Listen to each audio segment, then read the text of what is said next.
Hello, everyone. Welcome to another episode of The Clueless Capitalist, where we discover interesting startups, interview founders, and help you become less clueless with angel investing. In this episode, we'll speak to Optimate. Optimate makes it easy to design, launch, and operate market leading SPVs and syndicates. We have the co founder and CEO of Optimate, Olivier, joining us for this episode. Welcome to the episode, Olivier. Thank you, Razi.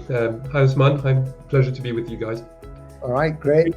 I was just wanting to start off by saying, look, to everybody that's listening, we've used Optimate. We've run syndication before, and we've used the platform.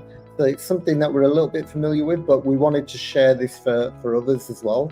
And but yeah, we just wanted to bring that out to the forefront as well, that we're actually users of this particular platform.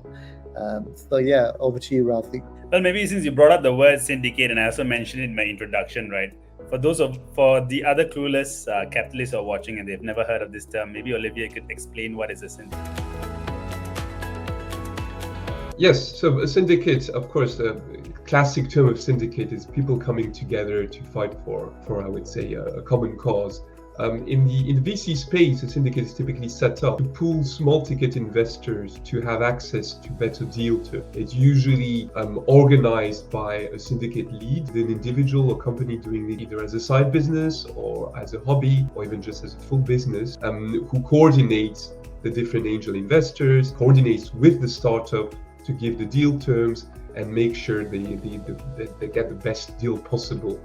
Because grouped together, bigger tickets have better power for negotiation if you've got a bigger ticket size than the small ticket size. Also, for startups that raise, it's better to raise from a syndicate because they only have to deal with one lead investor as opposed to having to deal with a number of angels. And of course, the ticket would be typically not less than 150,000 USD in the syndicate.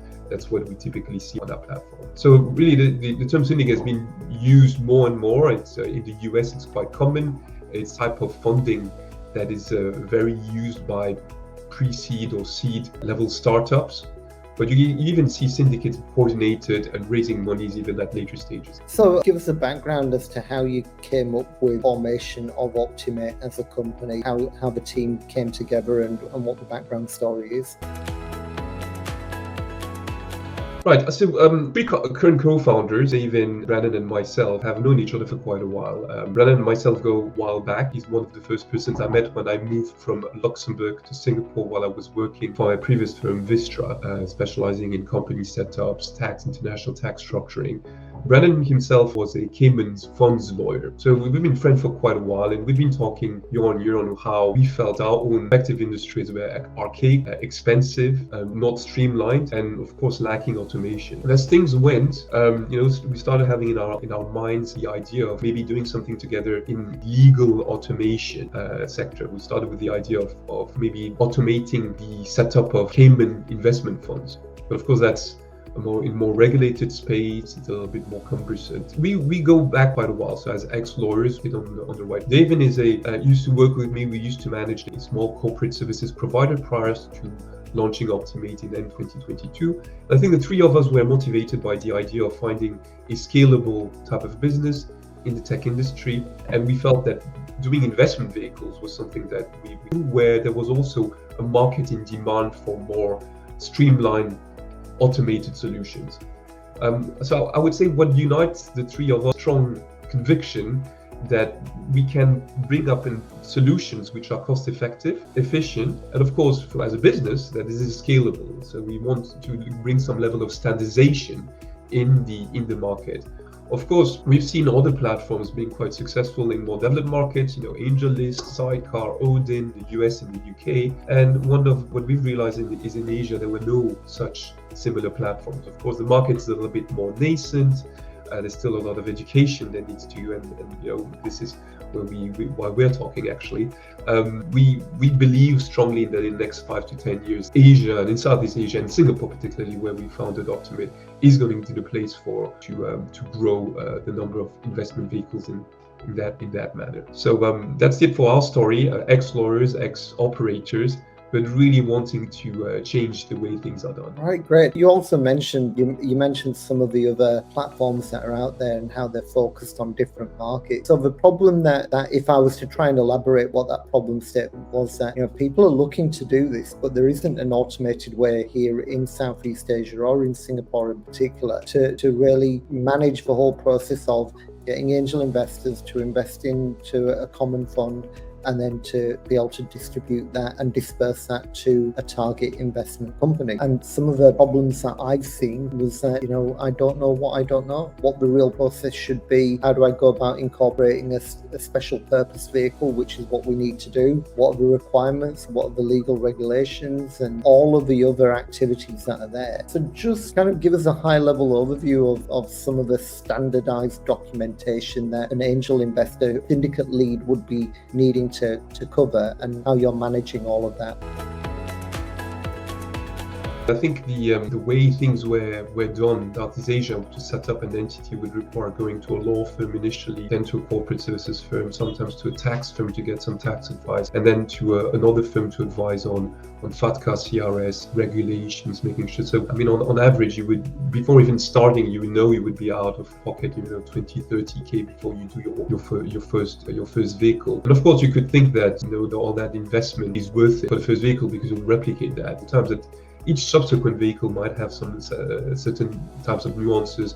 For example, your next vehicle, you might have 2 US investors, whereas your first didn't have. You would have to go back to a law firm, get back the opinion, and so on and so forth. This is where we believe, and where we've really replaced all of that. We've become that one-stop shop, become that specialist that handles all these matters as much as possible. And we do it in a standardized manner. So to the point that for your investors, if you're a syndicate lead, your angels, when they come on board, they have the reassurance that this is a product which is standardized. It's not a custom-made one specific to this deal that might be different to the next one or to the other syndicate that set it up, and so on and so forth. So our mission is to standardize that, a little bit like the safe note established as a standard term investment instrument. We are aiming to make syndicate SPVs and founder SPVs that we are doing almost industry standards in the region, so that nobody questions the nuances of the different markets. Is classically in Asia been using paper, non-digital solutions, sometimes cost-effective, but not really service providers that are really focused and understand the venture industry, understand what a deal is. You would deal with a company secretary that understands the Companies Act, but doesn't really understand the term deals of the VC investment. This is the expertise that we bring, and when we train our staff and when we build our product, everything will be done and is done so that it is standardized and specialized and optimized for documentation as simple as possible. The process, we're aiming it to be a one-click investment thing. So you get your KYC done, and then by clicking confirm on investment, you get a term sheet, you sign, and it's done. You're not bothered with a succession of documents that you need to sign or succession of number of steps. So our mission is really to make it as simple as that for the leads and for the investors, the LPs that come into these SPVs. So to offload quite an amount of work that the syndicate leads or whomever wants to set up an SPV. My next question really is, when I look at the US and I look at Europe, they seem to be so far ahead of where we are here in Singapore with regards to this. You've got AngelList in the US, you've got equivalent platforms in Europe. How is it that market is so much more developed? It's not like Singapore's behind the times or anything. How has it been overlooked to this point? I believe it's a combination of factors. I would say it would be the number of deals happening in the region as a whole. Mm-hmm. We're dealing also with somewhat of a fragmented market in Southeast Asia. Of course, Singapore concentrates a lot of top calls for startups. And furthermore, the VC industry, even the venture industry in Singapore is I wouldn't say nascent. Of course, it's one of the advanced in the region, but still, it's lagging 30 years behind the US, 20, 15 years behind Europe. So you would see even here, the syndication is not something that's quite common. So even prior to these platforms existing, I wouldn't say these platforms created the syndicates where it didn't exist, and then the platforms grew and allowed it democratized. I think in what we've been observing in Singapore and Southeast Asia is still the syndication is something relatively new, at least in the way it's been. Osman has used Optimate to syndicate a few deals. Usually when we speak to people who are angel investing for the first time and they want to get in on the syndicate, one of the big concerns that they have is, who do I transfer the money to? Is it? And I think some of these people won't know the syndicate lead very well, and then they'll be like, oh, can I trust him with the money? So maybe you could share with us, like in terms of the process for everyone who's watching, like when it comes to syndicating a deal of say $100,000, where does the money flow to, and then how is it eventually sent to the startup? Right, so typically an SPV, and maybe I'll take a step back. Each SPV is an entity in itself on the Optimate platform. This is where we are slightly different from AngelList and some other platforms. Is each SPV, each syndicate takes the form of a private limited company that's fully owned by the syndicate lead and, of course, the investors that come in. We Optimate do not have any stake in these vehicles.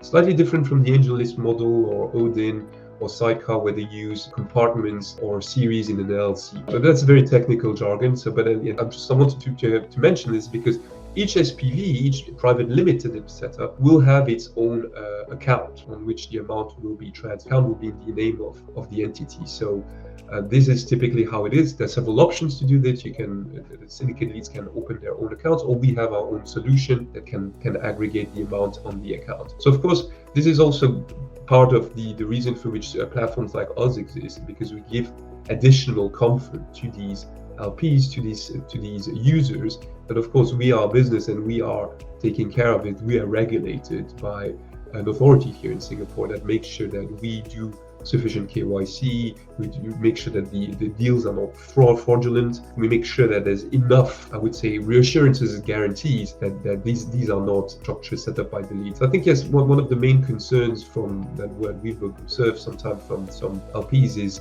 well, one, just them not being familiar with the process, but really because through the platform we now send the account details, the payment links are done through our portal.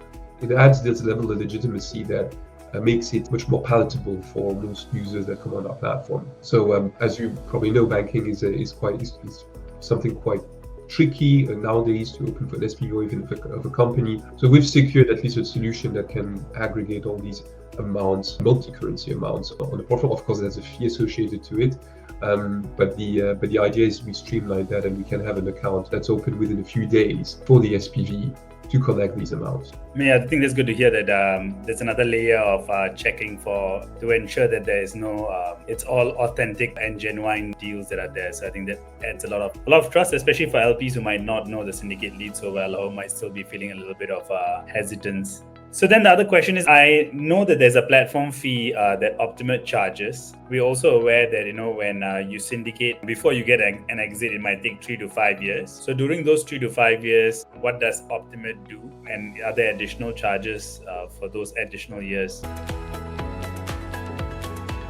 So for our Angel Syndicate product, we don't charge anything extra. So it's a one-time fee that covers 10 years. So, we call it lifetime. It's not purely lifetime, it's 10 years. 10 years of operations of the entity, of the SPV. Likely SPVs don't last more than that. So the idea is that every year we provide a resident director, a company secretary, do the accounting and do the tax filings for the SPV. We also provide any information required by any investors that need it for their own tax reporting purposes abroad, and we do any FATCA CRS filings required for the SPV. How do we do this is because we've automated and we are automating a lot of these processes, which makes it that year on year the cost for us to do this is getting lower. So this is how we can ensure that we have perennity and we are very concerned going forward. But yes, so this is really a one-time fee. That fee is not paid by the lead, that's taken from each investor, which is common in the industry, like in the VC funds industry, that's how it works as well, it's the fund cost. So it's an SP, it's taken from the amount invested by each investor. We take a portion of that to cover our platform fees. But of course, there's a cap to it. So an SPV, an angel syndicate, will never cost more than 12,250 for the 10 years, incorporation included. That's extremely competitive. If you would go to a law firm plus a corporate service firm plus trying to find your tools to handle all of this, you would probably for that amount of time pay 10 times the fee. I didn't know there was a cap to it, so that's new for me. I didn't know there was a cap to the amount that platform charge. Yes, there is a cap because we don't want it to be too unfair. Just because you're successful in raising a lot of money, that it shouldn't be the case that you have to pay us more. Actually, the fund administration industry functions this way, because it's always a basis points of the AUM. So we've got this is just to cover and make sure that for smaller the cost is slightly lower as well. So that we debated whether we would have just a fixed fee, but the idea was for smaller SPVs. Then the fee would be slow. We also have a floor, by the way. So if your SPV is really, really small, it might be a little trickier as well to cover the fee. In general, the responsibilities of a syndicate lead, we get loads of people wanting to be syndicate leads, but just give it a very high level. What type of characteristics are you looking for from a syndicate lead who wants to take on that particular responsibility? I believe that the successful syndicate leads, or those that we've onboarded that we felt are shine, are those that are really committed, really getting close to the startups, understanding, offering really guarantees to the LPs, because that's how you build trust, not only with the startups you help raising funds, because the syndicate lead is not just finding a deal for their investors, but the syndicate will also want to help. I mean, there's a genuine interest in the deal. Typically, the syndicate leads, they would put also a ticket of their own in the, even if it's small, because they might do a number of deals, a small ticket of their own in the startup. But it takes a lot of level of commitment. It's also a hard, long process, because it's not, suddenly I've got a deal, I'm going to jump on the bandwagon and then just piggyback on somebody else's work. Good syndicate leads dig in there, they go and meet the founders, they do the due diligence, and they really sift through a number of different deals, and they offer the best to their network. So I would say it's a lot of work, and this is why on our portal you would know there's an ability for the syndicate lead to charge also a fee, the amount of work they've done. So Razi, you mentioned there's the Optimate portal fee, which is a percentage taken from the investor, but the syndicate lead has the possibility to charge also a percentage that would be, and it's usually used not for the syndicate lead to make money, it's usually just to compensate for the level of work and out-of-pocket expenses to do the due diligence and to source the deal. And also sometimes you will compensate all the deals that have not happened, right? And there's also money, time spent on the deals that are not happening. So I think it requires a lot of dedication, a lot of hard work, motivation from syndicate leads. I don't think it's really hard, a little bit like a mini VC, I would say, but dealing with smaller tickets, right? So if you're a VC and you get a 2 million, 3 million investor coming in, you probably spend a lot more time with this. Whereas a syndicate lead will have to deal with $5,000, $10,000 ticket size in the syndicates. It's a tough gig, but it requires individuals that are quite passionate about it, passionate about dealing with the startups, and passionate about helping the startups raise, and of course making money for and finding good deals for their investors. So I would say these are the characters. I think it requires at least some grit and some real hard working in securing deals. But you would see other syndicates that are just more opportunistic, right? They just have a good network and they just see, okay, this is a big investor coming in, we'll just follow, and that's also a different strategy. But that requires a different angle, less looking and doing due diligence and more following on somebody else's due diligence. But for early stage deals, I would say the former is probably the better characteristics to follow. Just from my own experience, the amount of level of personal relationship you have to build with the founder to be able to really say, I trust this individual. Because what really changed it for me was, before I used to be quite happy doing angel tickets, no problem. And if I lost my money, it was my money and that was my fault. When I'm a syndicate lead, the biggest difference here is that I'm now responsible for other people's money. That changes the whole dynamic. So for me, the reason why working through Optimate really made some of that really easy was because at least the paper structure, all the other activities that you can quite easily overlook are managed and dealt with by the platform. The KYC, the compliance with anti-money laundering regulations, all of those kind of things are all handled. The documentation, the shareholders agreement, all of those things are in place. So now my main focus can be back to finding the founder, finding the startup, doing the due diligence on them and being able to present that back to the other investors to say, this is the one that I think is going to be successful and going to make a good success for everybody if they come in on this particular round. That I've simplified it, but even that bit's hard, like being able to recruit investors to tell them that this is a good deal, and also to get the founder to be on board with it as well, because sometimes they're not completely comfortable with the idea of an SPV on their cap table. What does that mean? Do I lose visibility of my investors as well, the ones that are coming in on the syndicate? Sometimes they're not comfortable because they feel, well, if I'm not on the cap table, I don't have the bragging rights to be an angel investor. An element of ego in there as well, which we have to overcome.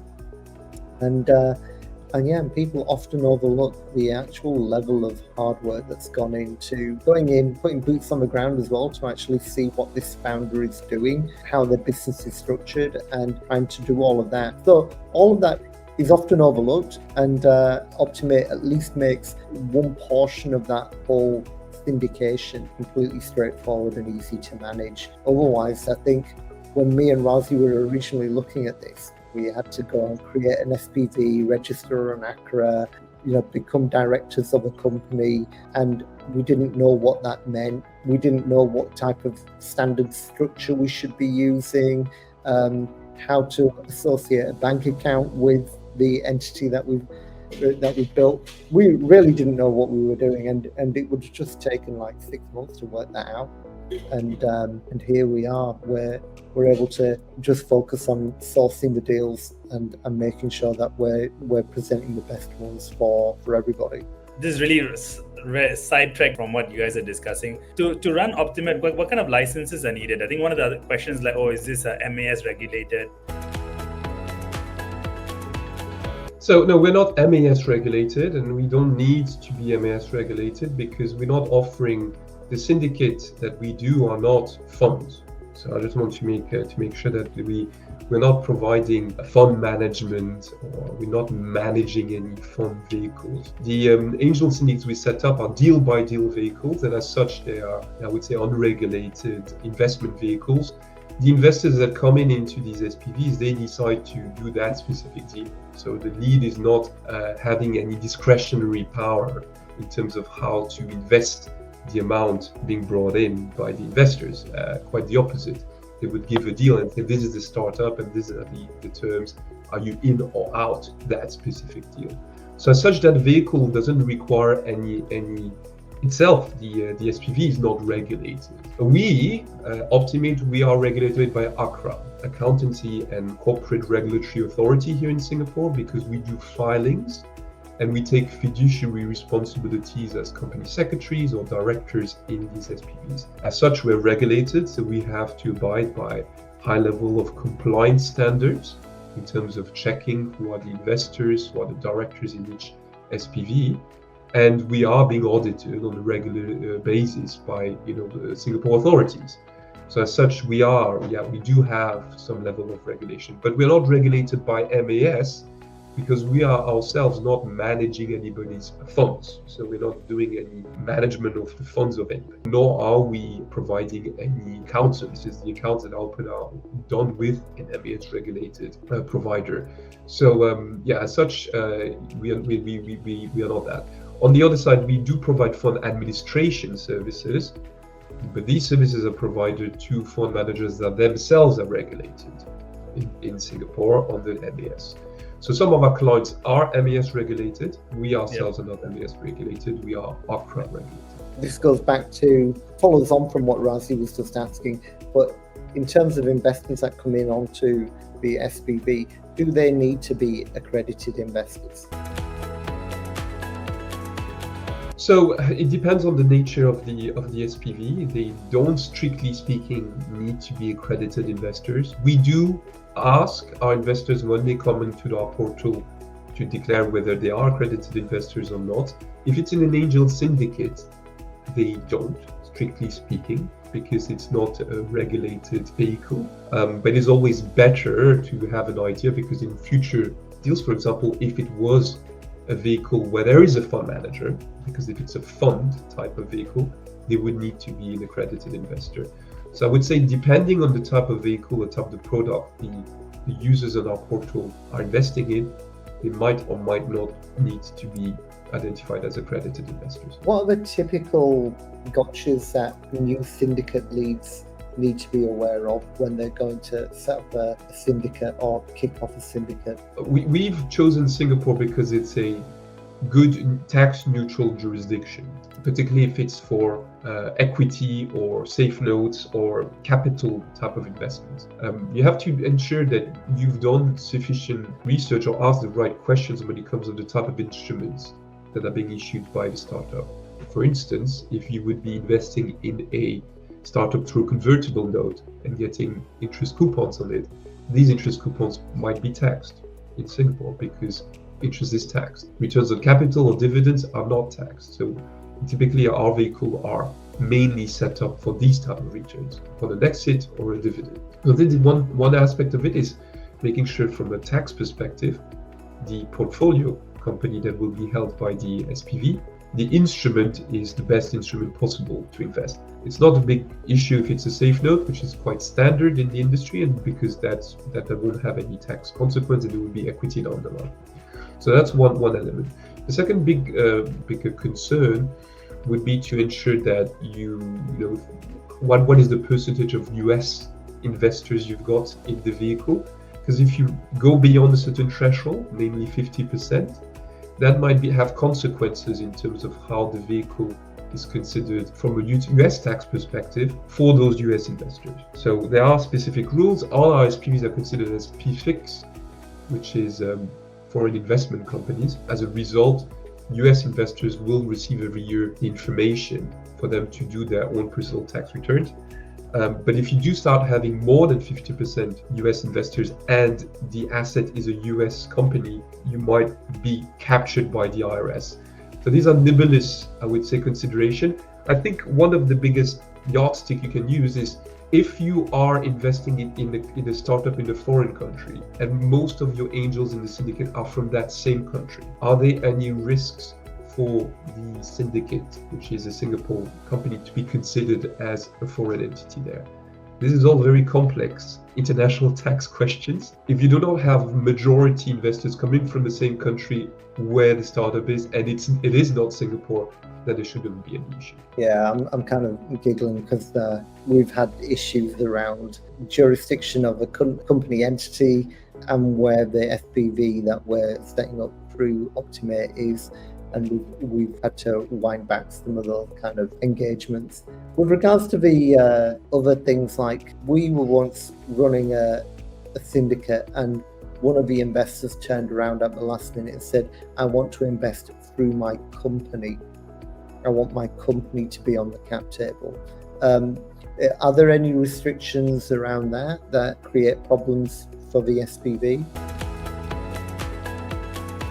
No problems per se. I would say doing KYC on an individual is pretty simple. If you've used our platform, it takes 15 minutes. Doing KYC on an entity is more complex, depending on the structure of the entity, depending on the activity of the entity. I would say if the entity is 100% personal investment vehicle, that's usually very, very simple. For example, Razi, if you have your own private limited that you own 100% and you want to use this to invest in a syndicate, no issue. On the other hand, if you, Razi, have an operating business and you want to use that operating business to invest in an SPV, that might cause other issues and create more checks, because that's not the main purpose of that vehicle. And on top of that, if that vehicle happens not to be 100% owned by you, we'll have to do KYC on the directors of that entity, on the other owners of anybody that owns more than 25% in the entity, and so on and so forth. This is why, yes, I think we've toyed with the idea, by the way, although we haven't done any of that for investors that want to invest through entity, whether we should charge them a separate additional fee to do that additional level of KYC. A number of platforms and a number of service providers do that. It's not what we've decided to do so far, but there's an additional level of work that needs to be done, and that can't be as automated as doing individual KYC, because every situation is different. So We're hoping that in the next few years, with AI and with new ways to do KYC on entities, that will be developed. But as it stands right now, all service providers, all platforms, when they onboard an entity, it will be like more of a manual process to look at the structure chart, look at the ownership, and get and do that. So I would say, Osman, to answer your question, yes, when an investor wants to use an entity, that might make the onboarding process a little longer and maybe a little bit more tedious than being onboarded as an individual. So it is not impossible, but these are unfortunately things that need to be done. And we do this again because we're regulated and we want to protect our syndicate leads and the other investors in the SPV to avoid fraud, avoid abuses, and avoid any potential money laundering. What happens when there's an exit? So let's say I put in 5K into this syndicate and suddenly I get 50K. In terms of documentation, how does Optimate, what kind of documentation do you then give at the point of exit that I can then show to the bank and also show to the government that, hey, this was income that came, or this money came, a return that came from a legitimate source?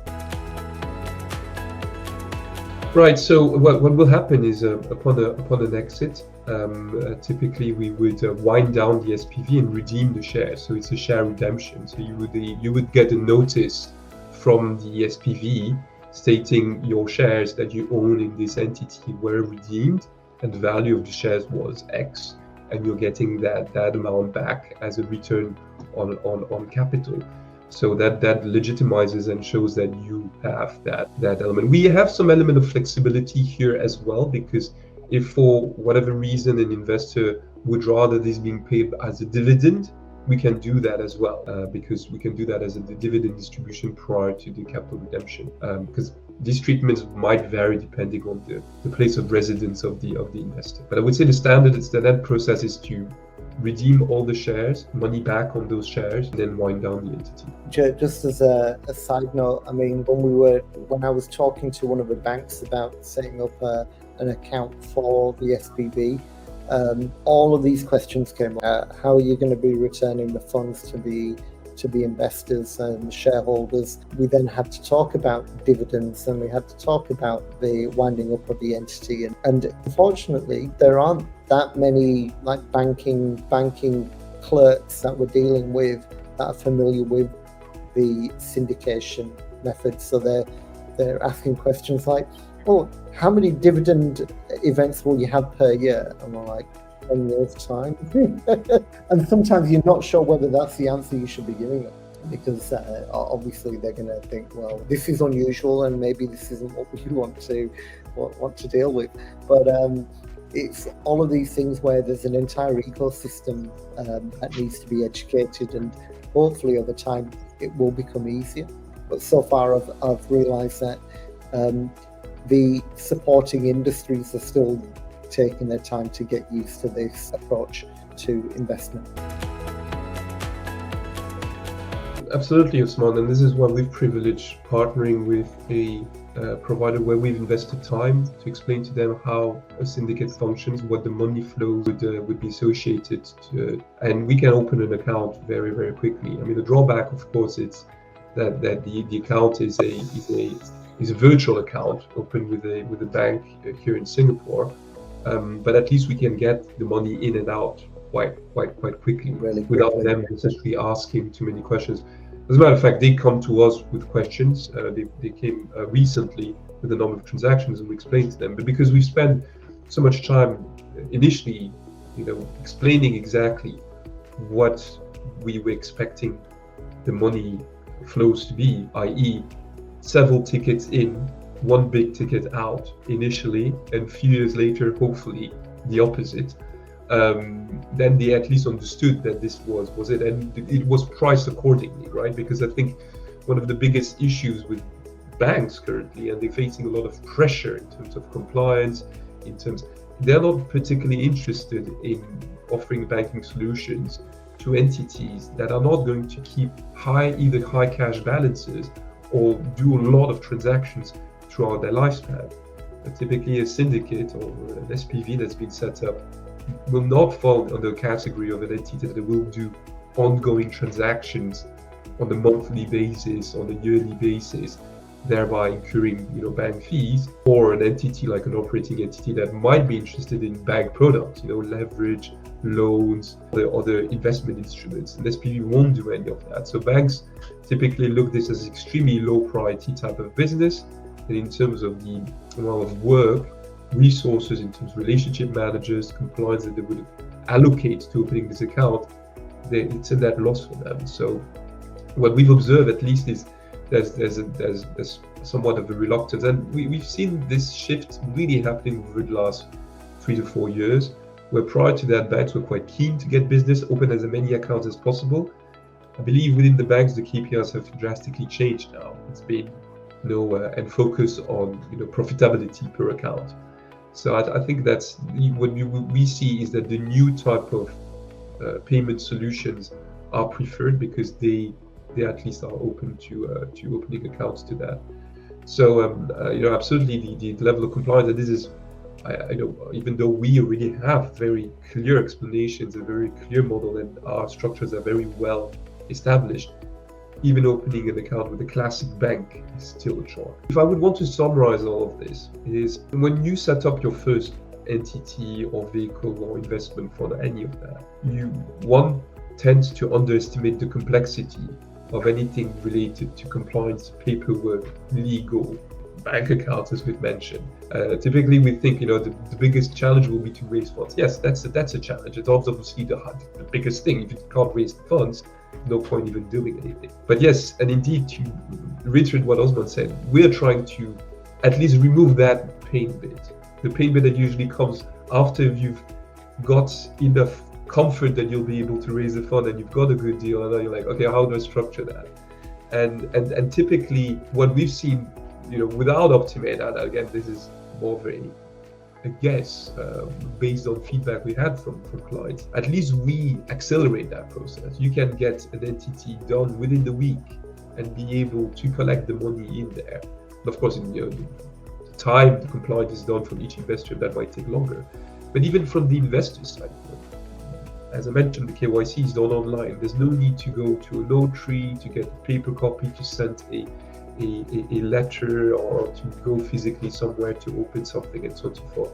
So we do all of this digitally, and really we've set up syndicates within a week from the time they opened it and they closed it, because they had really crunch time to get the opportunity, and they got everybody in. We set it up, opened the account, got the money in. Money was wired within a week. I would say that's probably the best you can do. I don't think we can do it in 2 days. Maybe you could if all the investors have already been pre-approved and pre-done. But the idea is this idea of structuring, which is typically most individuals tend to not think about it until they have to. It's usually an afterthought.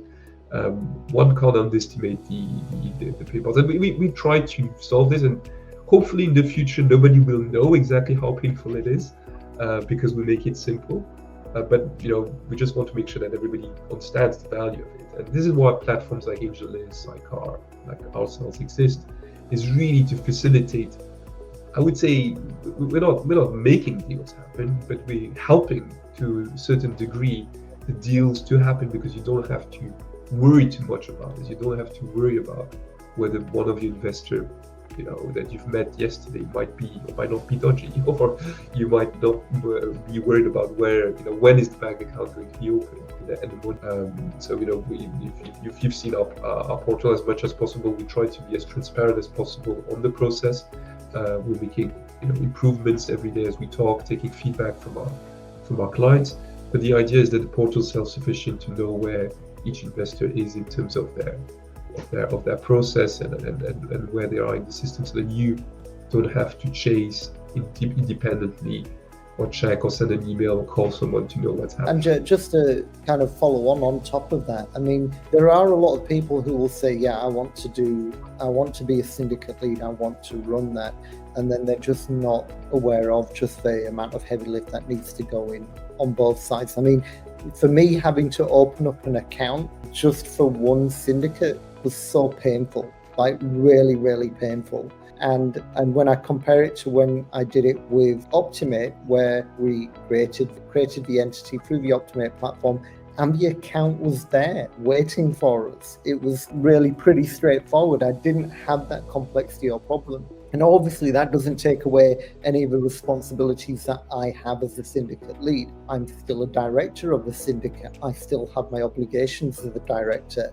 And therefore, all of that has responsibilities, and we do need to reiterate that to people, that this isn't just something that you can glibly take and just treat it very lightly. It's something that is very serious that you need to be careful of. Some people seem to think that this is like I'll do it, and if I don't like it, I won't do it again. It's a 10-year obligation potentially, and people don't realise. But when it's done right and we use the Optimate platform, everything just seems to flow through. So the real hard work, the real heavy lift is find the deal, do your due diligence, make sure you understand what that company has the potential to do, and then being able to articulate that and present that back to your pool of investors, see if they want to come through on the syndicate. And that's really where I think a lot of people enjoy doing angel investing and being a syndicate lead. But the hard work around paperwork, shareholders agreements, setting up the bank accounts, they're the type of things that most of us find really hard and really not pleasurable, and you've solved that problem. I mean, I should have thought of, doing a syndicate. We've done some SPVs with 50 investors, and I tried to position myself back when I was a lawyer and I was coordinating closings, right? So that was 10, 15 years ago. And we would be in big rooms, printing so many copies, 3 or 4 copies of each contract, and everybody had to sign physically every document. It would have taken weeks, right? Because of sending documents or getting people to travel in to come in and sign, because you needed to have the paper copy with wet ink signature and so on and so forth. You'd be surprised by how many service providers, or even banks for that matter, still required wet ink copies of documents. It's a little bit of a pet peeve, so sorry to bring the topic up. But digital signatures are not less secure if they are done properly with the right logins, with the right identifiers, 2FAs, and all of that. They're not less secure than a wet ink copy, which anybody could forge a signature on a document. Yeah.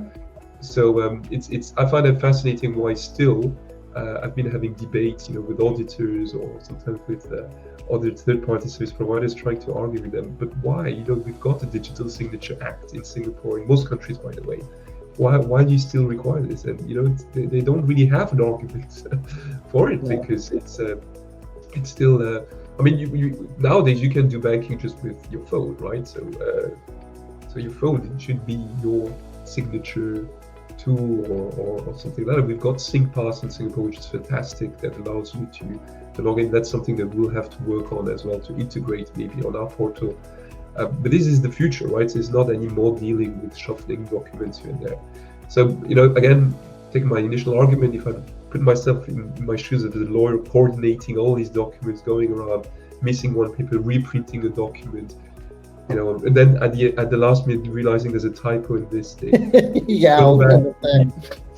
To the computer, redoing it with urgent, send it to the printer, print it again in X copies. We literally did this as well with one of the startups that me and Razi both invested in, where the founder needed us to give them a wet signature, and it was just one of those really bizarre things where, wow, I can't believe people are still asking for that.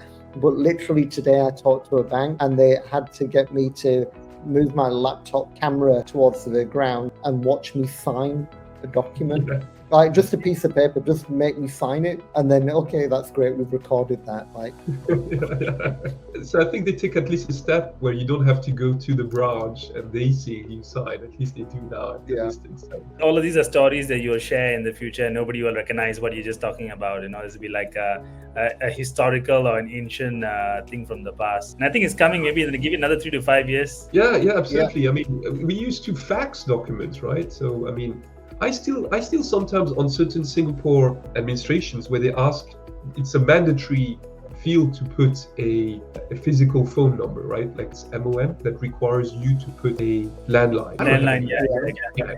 So I always like, well, I don't know. So I've changed one number on my phone number to put a landline because I don't have a landline, and you can't proceed if you don't put a landline.